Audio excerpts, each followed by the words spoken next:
Hulikal Nataraj sir ನಂಬುದಿಲ್ಲ, ದೆವ್ವ ಪಿಶಾಚಿ ನಂಬುದೇ ಇಲ್ಲ. ಖಂಡಿತ ಹೇಳ್ತೀನಿ.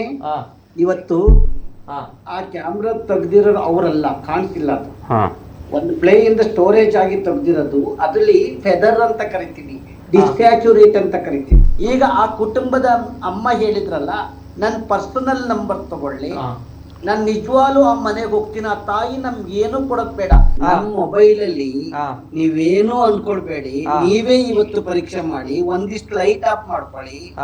ಆಗ ಯಾವ್ಯಾವ ಇಮೇಜ್ ಬಿಲ್ಡ್ ಆಗ್ತವೆ, ಹೆಂಗ್ ಬರ್ತವೆ, ಮನಸ್ಸಿನಂತೆ ಮಾದೇವ ಅಂತ ಹೇಳಿ ಕರಿತೀವಿ. ಇವತ್ತು ನೆನ್ನೆ ಯಾರು ಊಟ ಮಾಡ್ತಿದ್ರಂತೆ ದಾಬಾದಲ್ಲಿ, ಹಿಂದ್ಗಡೆ ಬಂದು ನಿಂತ್ಕೊಂಡ್ಬಿಡ್ತಂತೆ. ದೊಡ್ಡಾಲ್ದ ಮರದ ಹತ್ರ ಯಾರೋ ಫೋಟೋ ತೆಗಿತಾ ಇದ್ರಂತೆ, ಫೋಟೋ ತೆಗಿತಾ ಇದ್ದ ಹಿಂದ್ಗಡೆ ಯಾರೋ ನಿಂತಿದ್ರಂತ ನೋಡ್ಬಿಟ್ಟು ಎದ್ರಿಕಂಡ್ ಸತ್ತು ಹೋಗ್ಬಿಟ್ಟಂತೆ. ಇದು ಪ್ರೇತಾತ್ಮದ, ಪಿಶಾಚಿಯ, ದೆವ್ವದ, ದೇವರ ಕಾಟ. ಇಲ್ಲಿ ಸೈಕೋಸಿಸ್ ಪ್ರಾಬ್ಲಮ್ ಇದೆ ಅಂತ ನನ್ನ ಪ್ರಕಾರ ಖಂಡಿತ ಆ ಮನೆಯಲ್ಲಿ ಒಂದು ಸೈಕೋ ಪ್ರಾಬ್ಲಮ್ ಇದೆ. ಅದು ಮಾಸ್ ಹಿಸ್ಟೀರಿಯಾ ಇದೆ. ಇವೆಲ್ಲವನ್ನು ಕೂಲಂಕುಷವಾಗಿ ನಾನು ನಿಮ್ಮ ಮುಂದೆ ಹೇಳ್ತಾ ಹೋಗ್ತೇನೆ. ಏನ್ ಹೇಳಿಕ್ಕೆ ಇಷ್ಟಪಡ್ತೀರಾ? ಭೂತವೋ, ಪ್ರೇತವೋ ಅಥವಾ ಚೇಷ್ಟೆಯೋ ಅನ್ನುವಂತಹ ಪ್ರಶ್ನೆಗಳ ನಡುವೆ ಈ ಒಂದು ಘಟನೆಯನ್ನು ನೋಡಿದಾಗ, ಬಹಳಷ್ಟು ಘಟನೆಗಳನ್ನ ತಮ್ಮ ಜೀವನ ಪರ್ಯಂತ ನೋಡಿದವರು ಏನ್ ಹೇಳ್ತೀರಿ? ಮನುಷ್ಯ ನಂಬಿಕೆಯ ತಳಹದಿಯ ಮೇಲೆಯೇ ತನ್ನ ಬದುಕನ್ನ ಕಟ್ಕೊಂಡು ಬರ್ತಾ ಇದ್ದಾನೆ. ಮನುಷ್ಯನಿಗೆ ಮೂಲ ನಂಬಿಕೆಗಳು ಬೇಕು, ಈ ಮೂಢ ನಂಬಿಕೆಗಳು ಬೇಡ. ಹಾಗಾದ್ರೆ ನನ್ನ ಈ ನಿನ್ನೆ ಮೊನ್ನೆಯಿಂದ ಇಲ್ಲಿ ನಡೆದ ಘಟನೆಗಳನ್ನ ಕೂಲಂಕಷವಾಗಿ ಪರಿಶೀಲನೆ ಮಾಡಿದಾಗ ಒಂದೊಂದಾಗಿ ನಾನು ಹೇಳ್ತೀನಿ, ಇದು ಪ್ರೇತಾತ್ಮದ, ಪಿಶಾಚಿಯ, ದೆವ್ವದ, ದೇವರ ಕಾಟ ಖಂಡಿತ ಅಲ್ಲ. ಅತಿಮಾನುಷ ಶಕ್ತಿ ಇದೆ ಅಂತ ಹೇಳುವಂತದಾದ್ರೂ ಕೂಡ ಅದು ಅಲ್ಲ. ಅಗೋಚರವಾದ ಶಕ್ತಿ ಇದೆ ಅನ್ನೋದು ಕೂಡ ಖಂಡಿತ ಇಲ್ಲಿ ಮೇಲ್ನೋಟಕ್ಕೆ ಯಾವುದು ಕಂಡು ಬಂದಿಲ್ಲ, ಅಂತ ಶಕ್ತಿ ಯಾವುದು ಇಲ್ಲ. ಆದ್ರೆ ಒಂದೊಂದಾಗಿ ಎಳೆಯಾಗಿ ನಾವು ಮಾತನಾಡ್ತಾ ಹೋದ್ರೆ, ಒಂದು ಬೆಂಕಿ ಹತ್ಕೊಳ್ಳುತ್ತೆ ಅಂತ ತಿಳ್ಕೊಳ್ಳೋಣ. ವಿಜ್ಞಾನ ಅಥವಾ ಪ್ರಕೃತಿ ಏನ್ ಹೇಳುತ್ತೆ? ಎರಡು ವಸ್ತುಗಳ ಘರ್ಷಣೆ ಇಲ್ದಲೆ ಬೆಂಕಿ ಹತ್ಕೊಳ್ಳಕ್ ಸಾಧ್ಯ ಆಗಲ್ಲ, ಸಾರ್ವಕಾಲಿಕ ಸತ್ಯ. ಹಾಗಾದ್ರೆ ಬೆಂಕಿ ಹತ್ಕೊಂಡಿದೆಯಲ್ಲ, ಯಾರು ಇರ್ಲಿಲ್ವಲ್ಲ? ಇಲ್ಲ, ಅಷ್ಟೇ ಕಂತೆ. ಇವತ್ತು ಸೈನ್ಸ್ ಟೆಕ್ನಾಲಜಿ ಬಹಳಷ್ಟು ಫಾಸ್ಟ್ ಇದೆ, ಸೆಕೆಂಡ್ಗೆ ಅಪ್ಡೇಟೆಡ್ ಆಗ್ತಾ ಇದೆ. ಇಂಥ ಕಾಲದಲ್ಲೂ ಕೂಡ ನಮ್ಮ ಮನಸ್ಸು ಈ ದೆವ್ವ, ಇದು ಪ್ರೇತಾತ್ಮ, ಅಗೋಚರ, ವಿಸ್ಮಯ, ಇವೆಲ್ಲ ಮಾತುಗಳನ್ನ ಕೇಳ್ತೀವಲ್ಲ, ಆ ಕೇಳುವ ಸನ್ನಿವೇಶದಲ್ಲಿ ವೀಕ್ ಮೈಂಡ್ ಅನ್ನೋದೇನಿದೆ ಇಲ್ಲಿ ಕೆಲಸ ಮಾಡ್ತಾ ಹೋಗ್ತಾ ಇದೆ. ಇಲ್ಲಿ ಬೆಂಕಿ ನಿಜವಾಗ್ಲೂ ನಾವು ಒಂದು CCTV ಇಟ್ಟು ನೋಡಿದ್ರೆ, ಪರೀಕ್ಷೆ ಮಾಡಿದ್ರೆ ಖಂಡಿತ ಅಲ್ಲಿ ಸಾಧ್ಯ ಆಗಲ್ಲ. ಇಲ್ಲಿ ಸೈಕೋಸಿಸ್ ಪ್ರಾಬ್ಲಮ್ ಇದೆ ಅಂತ ನನ್ನ ಪ್ರಕಾರ ಖಂಡಿತ ಆ ಮನೆಯಲ್ಲಿ ಒಂದು ಸೈಕೋ ಪ್ರಾಬ್ಲಮ್ ಇದೆ. ಅದು ಮಾಸ್ ಹಿಸ್ಟೀರಿಯಾ ಇದೆ. ಇವೆಲ್ಲವನ್ನು ಕೂಲಂಕುಷವಾಗಿ ನಾನು ನಿಮ್ಮ ಮುಂದೆ ಹೇಳ್ತಾ ಹೋಗ್ತೇನೆ. ಅಲ್ಲಿ ಬೆಂಕಿ ಹಚ್ಕೊಂಡಿದ್ದು ಹೇಗೆ? ಉರಿತಾ ಇದ್ದಾಗ ನೋಡ್ತಾ ಇದ್ವಿ, ಉರಿಯೋದಕ್ಕಿಂತ ಮುಂಚೆ. ಹಾಗಾದ್ರೆ ಘಟನೆ ಬೆಂಕಿ ನೋಡಿದ್ರೆ ಯಾರು? ಹಚ್ಕೊಳ್ಳೋದಕ್ಕಿಂತ ಮುಂಚೆ ಯಾರು? ಇವೆಲ್ಲ ಪ್ರಶ್ನೆಗಳನ್ನ ಎಳೆಯಾಗಿ ಬಿಚ್ಚುತ್ತಾ ಹೋದಾಗ ನಮಗೆ ಸೂಕ್ಷ್ಮವಾಗಿ ಉತ್ತರಗಳು ಗೊತ್ತಾಗತ್ತೆ. ಇಲ್ಲಿ ಎರಡು ವಸ್ತುಗಳ ಘರ್ಷಣೆ ಇಲ್ಲದೆ ಬೆಂಕಿ ಹತ್ಕೊಳಕ್ ಆಗಲ್ಲ, ನಂಬರ್ 1. ಎರಡನೇದಾಗಿ ಪಾತ್ರೆಗಳು ಚೆಲ್ಲಾಡ್ತವೆ. ಎಸ್, ಅಲ್ಲಿ ಮೂಕ ಪ್ರಾಣಿಗಳಿರ್ಬೋದು, ಅಥವಾ ಸಣ್ಣ ಇಲಿಗಳಿರ್ಬೋದು, ಅಥವಾ ಸ್ಪ್ಲಿಟ್ ಪರ್ಸನಾಲಿಟಿ ಅಂತ ಏನ್ ಹೇಳ್ತೀವಿ, ನಮ್ಮ ಸೈಕಾಲಜಿಯ ಪ್ರಕಾರ ಇರುಳುಗಾಮಿಗಳು ಅಂತ ಕರಿತೀವಿ. ರಾತ್ರಿ ಸಂಚಾರ ಮಾಡೋರು ಅಂತ ಹೇಳಿ ಕರಿತೀವಿ. ನಿದ್ದೆಗಣ್ಣಲ್ಲೂ ಕೂಡ ನಾವ್ ಎದ್ದೋಗಿ ಅಡಿಗೆ ಮಾಡುವ ಜನಗಳನ್ನ ನೋಡ್ತೇವೆ. ನಮ್ಮ ಬ್ರೈನ್ ಅಲ್ಲಿ ಕೆಮಿಕಲ್ಸ್ ಇಂಬ್ಯಾಲೆನ್ಸ್ ಆದಾಗ ಅಡಿಗೆ ಮಾಡ್ತಾರೆ, ಕಣ್ಣು ಮುಚ್ಕೊಂಡೆ ಅಡಿಗೆ ಮಾಡ್ತಾರೆ, ಕಣ್ಣು ಮುಚ್ಕೊಂಡೆ ಹೋಗಿ ನೀರು ಕುಡಿತಾರೆ, ಕಣ್ಣು ಮುಚ್ಕೊಂಡೆ ಕಾಫಿ ಮಾಡ್ತಾರೆ, ಕಣ್ಣು ಮುಚ್ಕೊಂಡೆ ಬಂದು ಕೂತ್ಕೊಳ್ತಾರೆ, ಹೊರಗಡೆ ತಿರುಗಾಡ್ತಾರೆ. ನಾನು ಸಾಕಷ್ಟು ಸೆರೆ ಹಿಡ್ತಿದ್ದೀನಿ ಈ ವಿಷಯದಲ್ಲಿ. ಸೀದಾ ಊರಿನಿಂದ ಹೊರಗಡೆ ಹೋಗಿ ಮಶಾನದಲ್ಲಿ ಕೂತಿರುವಂತ ಎಷ್ಟೋ ಜನಗಳನ್ನ ನಾನು ನೋಡಿದ್ದೀನಿ. ಅದು ಒಳ ಮನಸ್ಸು ಆ ಕ್ರಿಯೆ ಮಾಡ್ತಾ ಇರುತ್ತೆ. ಇದು ಒಂದು ಮಾನಸಿಕವಾಗಿ ಅಲ್ಲಿ ಯಾವುದು ನಡೆದಿರ್ಬೋದು, ಅಥವಾ ಅಲ್ಲಿ ಪ್ರಾಣಿಗಳು ಚೆಲ್ಲಾಟ ಆಗಿರ್ಬೋದು, ಅಥವಾ ಪ್ರತಿನಿತ್ಯ ಈ ಮನೆಯಲ್ಲಿ ನಡೀತಲೇ ಇರುತ್ತೆ. ಈ ಭಯ ಉಂಟಾದಾಗ, ಮಾಸ್ ಹಿಸ್ಟೀರಿಯಾ ಉಂಟಾದಾಗ ಎಲ್ಲರೂ ಜಾಗೃತ ಅವಸ್ಥೆಯಲ್ಲಿ ಇರ್ತೀವಲ್ಲ, ಏನೋ ಒಂದಾದಾಗ ಆಗೋಯ್ತು, ಪಾತ್ರೆಗಳು ಉದ್ರಿಬಿಡ್ತು ಅಂತ ಹೇಳ್ಬಿಡ್ತೀವಿ. ಮೂರನೇದು ಇಮೇಜ್ ಬಿಲ್ಟ್ ಆಯ್ತು. ಎಸ್, ಇಲ್ಲೇ ಯೋಚನೆ ಮಾಡಿ. ನೀವೇನೂ ಇಲ್ದಲೆ, ಯಾವುದೇ ಘಟನೆ ನಡೆದಲೆ ಒಂದು ಮೊಬೈಲ್ ಇಟ್ಕೊಂಡು ಒಂದು CCTV ಮುಂದೆ ಸಣ್ಣ ಇದನ್ನ ಕವರೇಜ್ ಮಾಡ್ತಾ ಇದ್ದಾಗ ಮೊಬೈಲ್ ಎಂತ ಇಮೇಜ್ ಕೂಡ ಬರ್ತಿದೆ, ಆಗತ್ತೆ, ನಾವು ಮಾಡ್ಬೋದು. ಮನಸ್ಸಿನಂತೆ ಮಾದೇವ ಅಂತ ಹೇಳಿ ನಾವ್ ಹೇಗೆ ಕವಿ ರವಿ ಕಾಣದ್ದನ್ನ ಕವಿ ಕಂಡ ಅಂತ, ಈ ಮನಸ್ಸು ದೇವರು ಕಾಣದ್ದನ್ನ ಈ ಮನಸ್ಸು ಬಿಲ್ಡಪ್ ಮಾಡ್ಕೊಳತ್ತೆ. ಅದು ಕಂಡಿರ್ಬೋದು. ಆ ಮನೆಯಲ್ಲಿ ಆ ತಾಯಿ ಮಾತಾಡ್ತಾ ಇದ್ದಾಗ ನೋಡಿದ್ರೆ ನನಗೆ ಕತ್ತಿಸಿದ್ದಂಗ ಆಗ್ಬಿಡ್ತು, ನನ್ ಮೈ ಮೇಲೆ ಕೂತ್ಕೊಂಡಂಗ ಆಯ್ತು. ದಿಸ್ ಈಸ್ ಆಕೆ ಒಂದಿಷ್ಟು OCDಗೆ ತುತ್ತಾಗಿದ್ದಾರೆ, ಸೈಕೋಸಿಸ್ ಆಗಿದ್ದಾರೆ.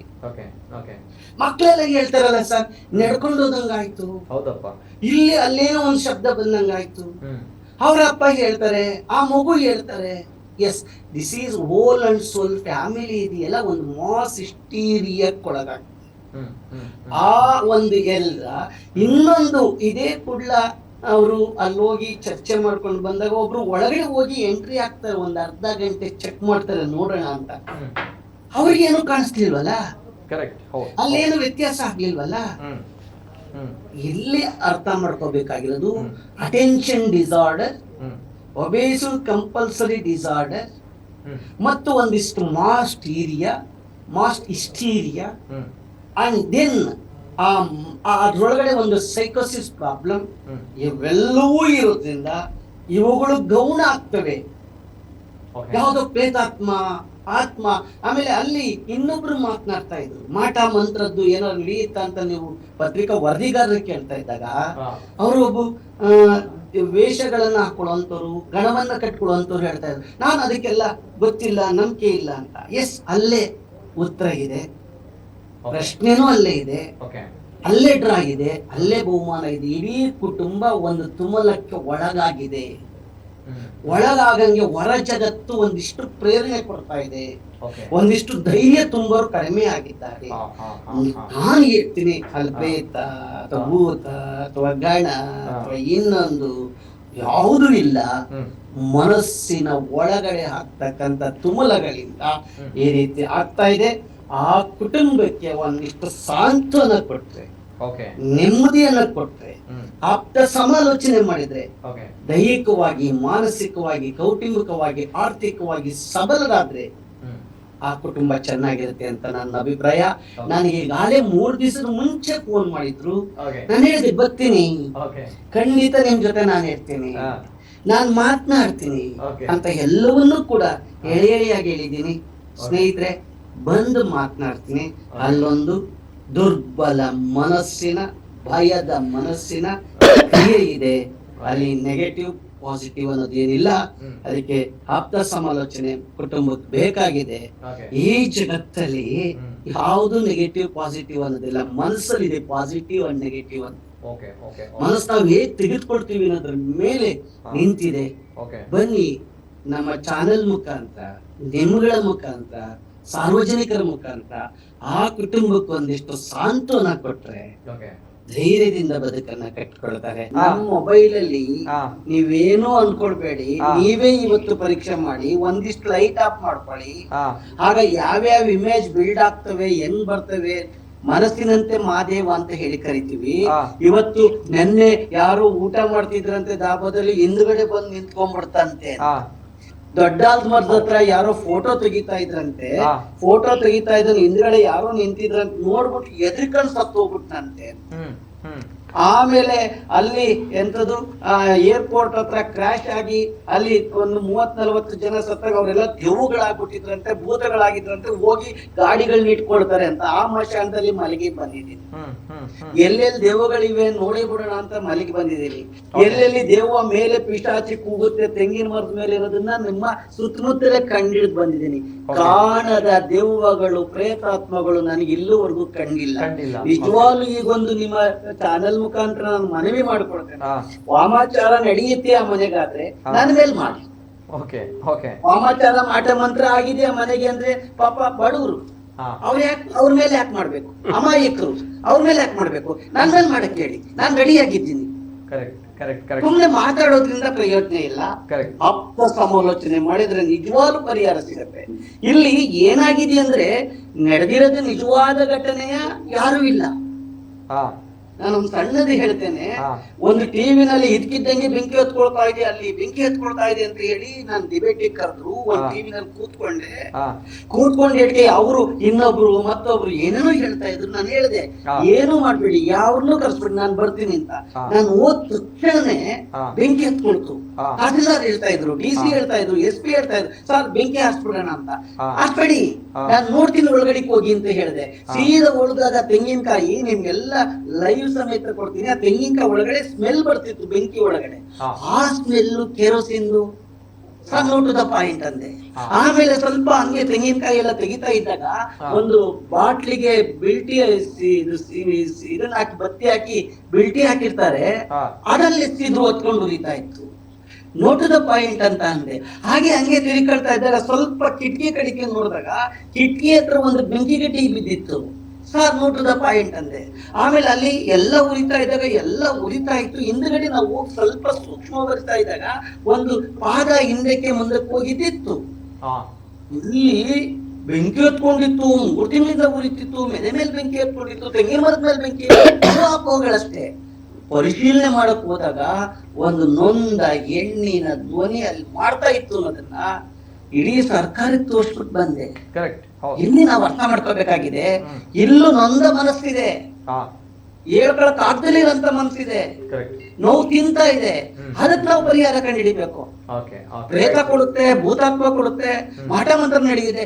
ಅದ್ಯಾಕ್ರಿ ಮಾಟ ಮಂತ್ರ ಆ ಕುಟುಂಬಕ್ಕೆ ಮಾಡ್ಬೇಕು? ತಾಕತ್ತಿದ್ರೆ ಇಡೀ ರಾಜ್ಯದಲ್ಲಿರುವಂತ ಅಧಿಕಾರಿಗಳನ್ನೇ ಕೆಳಗಡೆ ಕಳಿಸ್ಬಿಡ್ಬೋದಲ್ವಾ? ನಮ್ಮ ಬೇಡ, ಪಾಕಿಸ್ತಾನದ ಗಡಿನಲ್ಲಿ ಬಂದಿದಾರಲ್ಲ ಭಯೋತ್ಪಾದಕರನ್ನ, ಇದರಿಂದೆಲ್ಲ ಮಾಟ ಮಂತ್ರದಿಂದ ಹೊರಗಡೆ ಹಾಕ್ಸ್ಬಿಡ್ಬೋದಲ್ವಾ?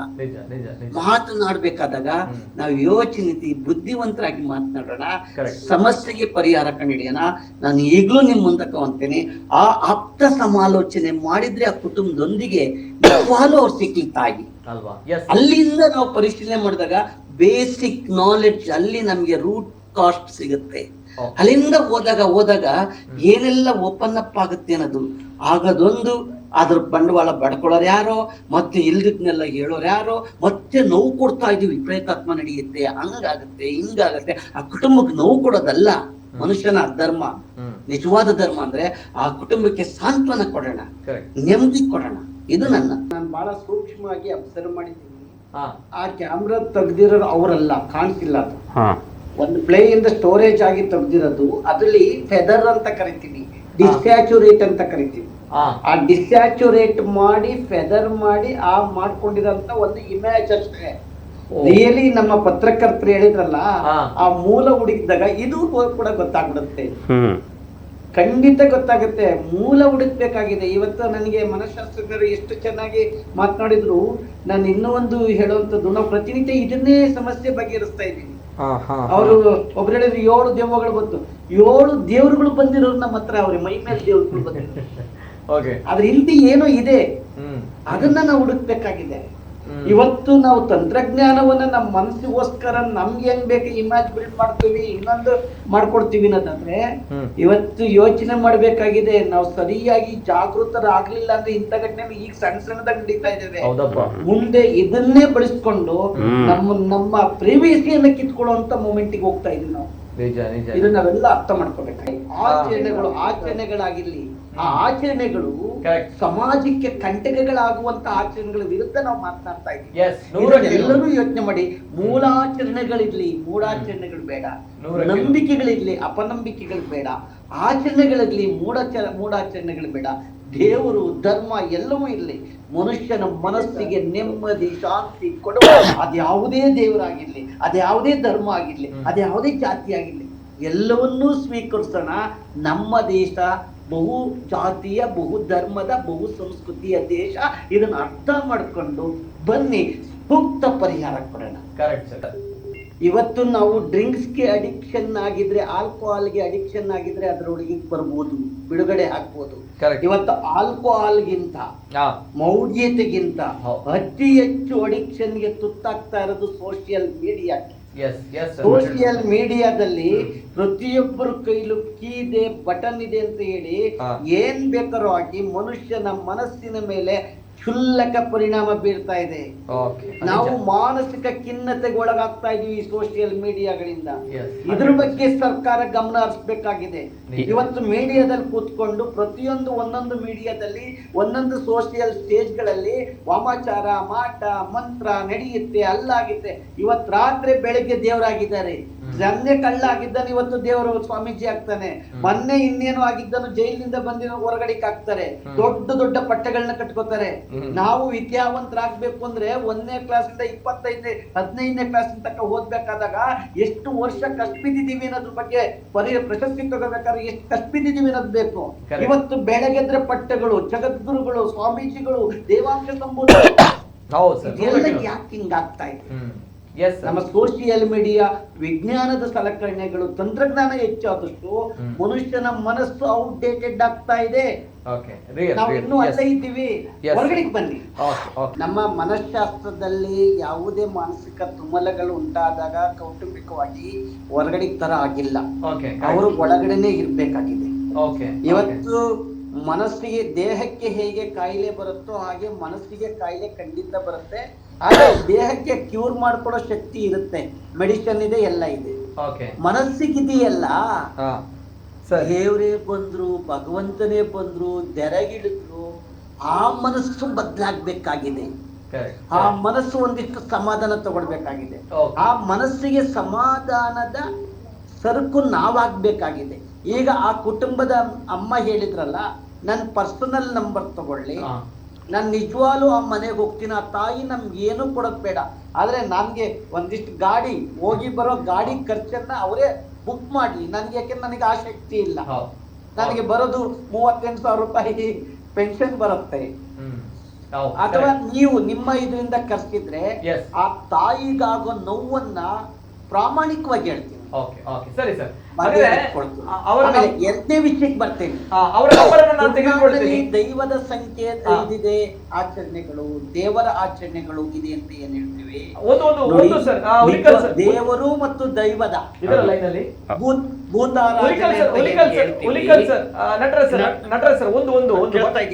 ಕೇಳ್ತಾ ಇದೆ ನಟರಾಜ್ ಸರ್, ಬರ್ತೀನಿ. ಒಂದು ವಿಚಾರ, ಆ ಒಂದು ತಾಯಿಗೆ ಒಂದು ಮಾತಾಡ್ಬಿಡ್ತೀನಿ. ಎಸ್ ಮೇಡಮ್, ಈಗ ಅವರು ಹುಲಿಕಲ್ ಸರ್ ನಿಮ್ಮ ಹತ್ರ ಮಾತಾಡ್ತಾರೆ, ಅಂಡ್ ನಮ್ಮ ಜೊತೆ ಇರೋ ಡಾಕ್ಟರ್ ಅರುಣ್ ಸರ್ ಕೂಡ ನಿಮ್ಮ ಹತ್ರ ಮಾತಾಡ್ತಾರೆ. ಓಕೆ ಅಲ್ಲ madam? Okay sir, anyway thank you madam, thank you. ನಿಮ್ಮ ನಂಬರ್ ಅನ್ನ ನಾವು ತೆಗೆದುಕೊಳ್ತೀವಿ. ಓಕೆ, ಬೇರೆ ಏನಾದ್ರೂ ಹೇಳಿಕ್ಕಿದೆಯಾ? ಇಲ್ಲಲ್ಲ? ಸರಿ ಮೇಡಮ್, ಅರ್ಥ ಆಯ್ತು. ನಿಮ್ಗೆ ಹೇಳಿದವರು ಓಕೆ, ನಿಮ್ಗೆ ಹೇಳುವಂತದ್ದು ಮಾಟ ಮಂತ್ರ ಮಾಡಿದ್ದಾರೆ ಅನ್ನುವಂಥದ್ದು ಹೇಳ್ತಾರೆ ಅಲ್ವಾ, ಹಾಗಾಗಿ ಸಮಸ್ಯೆ ಆಗಿದೆ ಅಂತ ಹೇಳ್ತಾರೆ. ಸರಿ ಮೇಡಮ್, ನೋಡೋಣ. Yes madam, okay madam. ಅಳಬೇಡಿ ಮೇಡಮ್, ದಯಮಾಡಿ ಅಳಬೇಡಿ. ಅಳುವಿಗೂ ಕೂಡ ಸಾಂತ್ವನದ ಮನಸ್ಸುಗಳು ಈ ಜಗತ್ತಲ್ಲಿವೆ. ಪ್ರತಿಯೊಂದು ಸಮಸ್ಯೆಗೂ ಪರಿಹಾರ ಇದ್ದೇ ಇರುತ್ತೆ. ನೋಡಿ ಖಂಡಿತ ನೀವೇನ್ ಕೊಡದಿದ್ರು ಚಿಂತೆ ಇಲ್ಲ, ಅಳು ಹಾಕ್ಬೇಡಿ.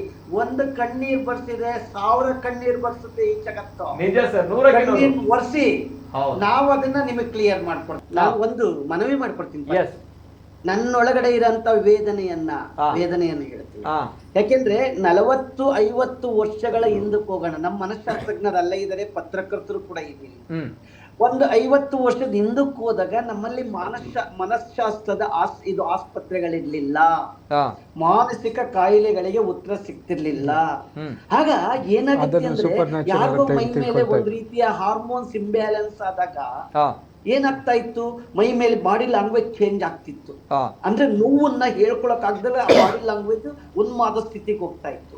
ಆಗ ಊರಿನ ಮುಂದೆ ಬೇವಿನ ಹೊಡಿತಿದ್ರು. ಆ ನೋವಿಗಿಂತ ಈ ನೋವು ಜಾಸ್ತಿ ಆಯ್ತು ಅಂತ ಹೇಳಿ ಬಿಟ್ಟೋಗ್ಬಿಡ್ತು ಅಂತ ಹೇಳಿ ಮನಸ್ಸಿಗೊಂದಿಷ್ಟು ಅಗ್ರ ಮಾಡ್ಕೊಳ್ತಿದ್ರು. ಆಗಿನ ಕಾಲದಲ್ಲಿ ದೈವಾರಾಧನೆ, ಭೂತಾರಾಧನೆ ಮನಸ್ಸಿಗೆ ಒಂದಿಷ್ಟು ಭಯದ ಒಳಗಡೆ ಅಪನಂಬಿಕೆಗಳಾಗಬಾರ್ದು, ಅವಘಡಗಳು ನಡಿಬಾರ್ದು ಅಂತ ಒಂದು ಭಯವನ್ನ ಉಂಟಾಕೊಂಡು ನಂಬಿಕೆಗಳು ಧರ್ಮ ಅಂತ ಏನಿದ್ದೀವಿ ಅವರೇ ಆ ಊರಿನ ಒಂದು ನ್ಯಾಯಾಧೀಶರ ರೀತಿಯಲ್ಲಿ ವರ್ತಿಸ್ತಿದ್ರು, ದೇವರ ರೀತಿಯಲ್ಲಿ ವರ್ತಿಸ್ತಿದ್ರು, ದೇವರ ಒಬ್ಬ ಗೂಢಾಚಾರಿ ಅಂದ್ರೆ ವಿಚಾರವನ್ನ ವಿನಿಮಯ ಮಾಡ್ಕೊಳ್ಳೋ ರೀತಿಯಲ್ಲಿ ವರ್ತಿಸ್ತಿದ್ರು. ಇವತ್ತು ಅದೆಲ್ಲ ಹೋಗಿದೆ, ಸ್ವಲ್ಪ ಉಳಿದಿದೆ, ಮಾರುಕಟ್ಟೆಯ ಸರ್ಕಾಗಿದೆ. ನಿಜವಾದ ಆಚರಣೆಗಳೇನು, ನಿಜವಾಗ್ಲೂ ನಂಬಿ, ಆದ್ರೆ ಮಾರ್ಕೆಟ್ ಸರ್ಕ್ ಮಾಡಬೇಡಿ. ಕರೆಕ್ಟ್. ಆ ಆಚರಣೆಗಳು ಮಾಡಿ, ಯಾರು ಬೇಡ ಅನ್ನಲ್ಲ, ಕರೆಕ್ಟ್, ಯಾರು ಕಿತ್ಕೊಳಕ್ಕಾಗಲ್ಲ. ಯಾವುದೇ ಧರ್ಮದ ಆಚರಣೆಗಳನ್ನ ಮಾಡಬೇಡಿ ಅಂತ ಹೇಳಕ್ಕೆ ಯಾರಿಗೂ ನೈತಿಕ ಹಾಕಿಲ್ಲ. ಅವರವರ ಧರ್ಮ, ಅವರವರ ಆಚರಣೆ ಅವರಿಗೆ ಸಮಾಧಾನ ಕೊಡುತ್ತಾ, ನೆಮ್ಮದಿ ಕೊಡುತ್ತಾ, ಶಾಂತಿ ಕೊಡುತ್ತಾ, ಯಾರು ವಿರೋಧ ಅಲ್ಲ. ಆದ್ರೆ ಆ ಮಾಡ್ಬೇಕಾದಾಗ ಇನ್ನೊಬ್ಬರ ಮನಸ್ಸಿಗೆ, ದೇಹಕ್ಕೆ, ಈ ಸಮಾಜಕ್ಕೆ ತೊಂದರೆ ಆಗತ್ತಲ್ಲ, ಅದಾಗಬಾರ್ದು. ಇದು ನಿಜವಾದ ಧರ್ಮ. ಕರೆಕ್ಟ್, ಕರೆಕ್ಟ್, ನಿಜ ಸರ್, ಯೋಚನೆ ಮಾಡಿ. ಎಸ್ ಸರ್, ನಿಜ, 100ಕ್ಕೆ 100. Yes sir. Hulikal Nataraj sir ನಂಬುದಿಲ್ಲ, ದೆವ್ವ ಪಿಶಾಚಿ ನಂಬುದೇ ಇಲ್ಲ. ಖಂಡಿತ ಹೇಳ್ತೀನಿ. ಇವತ್ತು ಕಾಲ ಚೇಂಜ್ ಆಗಿದೆ. ಮೊದ್ಲು ಹೆಣ ಅಂತ ಕರಿತಿದ್ರು, ಹೆಣ ಸುಟ್ಟಾಕ್ತಿದ್ವಿ, ಮಣ್ಣು ಮಾಡ್ತಿದ್ವಿ. ಇವತ್ತು ನೋಡಿ, ಸಾವು ಅನ್ನೋದು ಕೂಡ ಒಂದು ಡಿಸೀಸ್ ಆಗ್ತಾ ಇದೆ. ಯಾಕೆಂದ್ರೆ ನಮ್ಮ ಈಗ ಚರ್ಮ ತಗೋತಾ ಇದೀವಿ ಸತ್ತೆಟ್ಗೆ, ಕಣ್ ತಗೋತಾ ಇದೀವಿ ಸತ್ತೆಟ್ಗೆ, ಪ್ರತಿಯೊಂದು ಪಾರ್ಟ್ಸ್ ಗಳು ಹಾಕ್ತಾ ಇದೀವಿ, ಡಯಾಲಿಸಿಸ್ ಮಾಡಿಸ್ತಾ ಇದೀವಿ, ಕಿಡ್ನಿ ಟ್ರಾನ್ಸ್ಫರ್ ಮಾಡ್ತಾ ಇದೀವಿ. ಮನುಷ್ಯ ಸತ್ರು 1000 ಕೋಟಿ, ಬದುಕಿದ್ರು 1000 ಕೋಟಿ, ಸಾವೇ ಬರ್ದ ಹಾಗೆ ಅಷ್ಟು ಸೈನ್ಸ್ ಫಾಸ್ಟ್ ಆಗ್ತಾ ಇದೆ. ಇನ್ನೂ ಹೇಳ್ತೀನಿ, ದೆವ್ವ ಪಿಶಾಚಿ ಭೂತಗಳ ಬಗ್ಗೆ ನನಗೆ ನಂಬಿಕೆ ಇಲ್ಲ. ವಾಸ್ತವದ ನೆಲೆಗಟ್ಟನ್ನ ಕಟ್ಕೊಡೋಣ. ಈ ಟಿವಿಯ ಮುಖಾಂತರ ನಾನು ಆ ಕುಟುಂಬಕ್ಕೆ ಮನವಿ ಮಾಡ್ಕೊಳ್ತೇನೆ, ನಾವು ಬಂದು ನಿಮಗೆ ಸಾಂತ್ವನ ಕೊಡ್ತೀವಿ. ನೀವಿಷ್ಟು ಧೈರ್ಯ ಇರಿ, ಯಾವ ಮಾತಿಗೂ ಬಲಿಯಾಗಬೇಡಿ ಅಂತ ಹೇಳಿ ನನ್ನ ಮಾತನ್ನ ಮುಗಿಸ್ತೇನೆ. ನಮಸ್ಕಾರ.